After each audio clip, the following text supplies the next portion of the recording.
Sabe aquelas histórias da Bíblia que parecem um drama de família, mas que, na verdade, definem o destino de nações inteiras?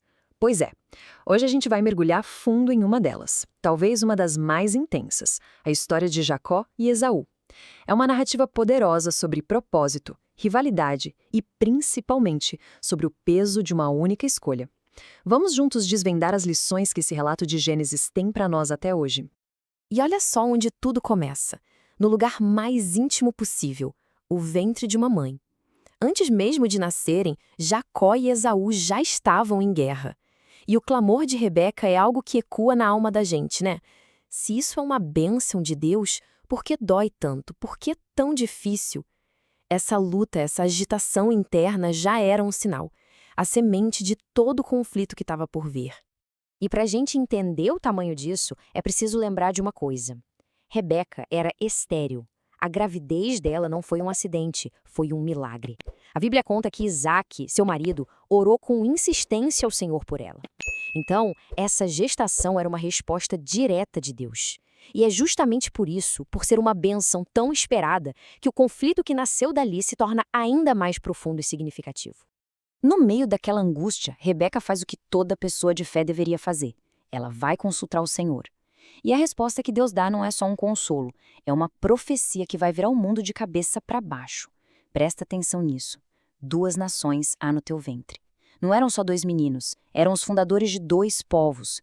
E a regra da época, o direito do mais velho, é totalmente invertida.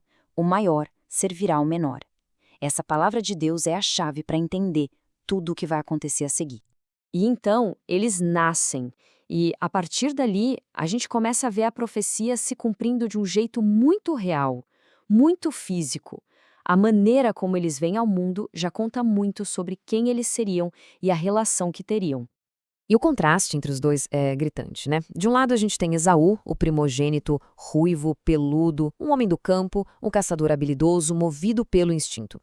Do outro lado, Jacó nasce agarrado no calcanhar do irmão, um sinal profético do que ele viria a ser. Era um homem quieto, caseiro, que preferia a vida nas tendas. Não eram apenas personalidades diferentes, eram 2 mundos, 2 visões de vida que inevitavelmente iriam se chocar. E para colocar mais lenha nessa fogueira, a própria casa era dividida. Isaac tinha seu preferido, Esaú, o filho aventureiro que trazia o sustento da caça. E Rebeca, por sua vez, amava mais a Jacó, o filho mais calmo que ficava por perto. Esse favoritismo dos pais não foi um detalhe pequeno, não.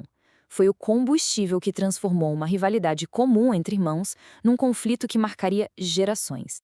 É nesse cenário de tensão familiar que a história chega no seu ponto de virada. Um dia qualquer, um momento que parecia banal, mas que na verdade foi o palco onde o destino de ambos foi selado. A necessidade de um se tornou a grande oportunidade do outro. Tenta imaginar a cena.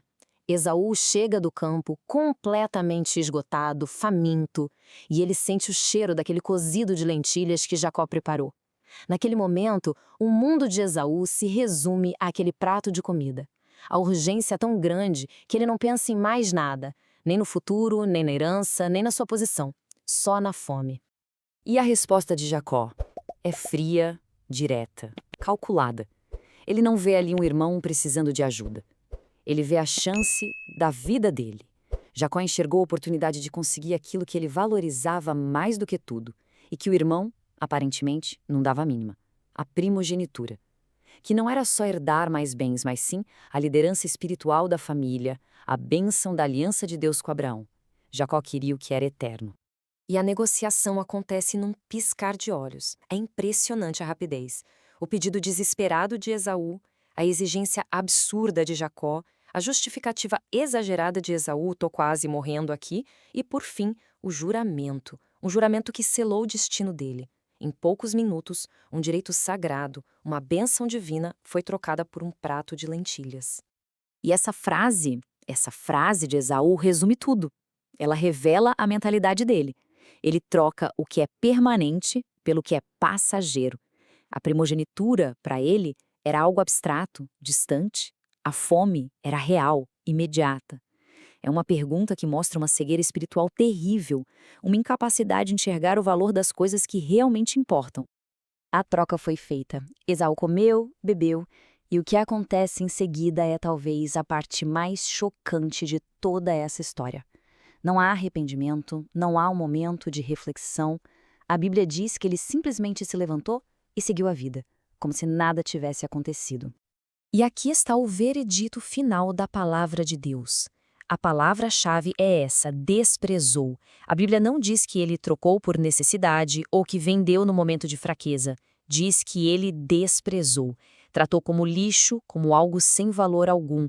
Esse foi o grande pecado de Esaú: não dar valor à bênção que Deus tinha lhe confiado por direito de nascimento. E essa história, de milhares de anos atrás, acaba se tornando um espelho para a nossa vida hoje, não é mesmo? Quantas vezes a gente não troca aquilo que tem valor eterno, que constrói o nosso futuro, por uma satisfação de 5 minutos?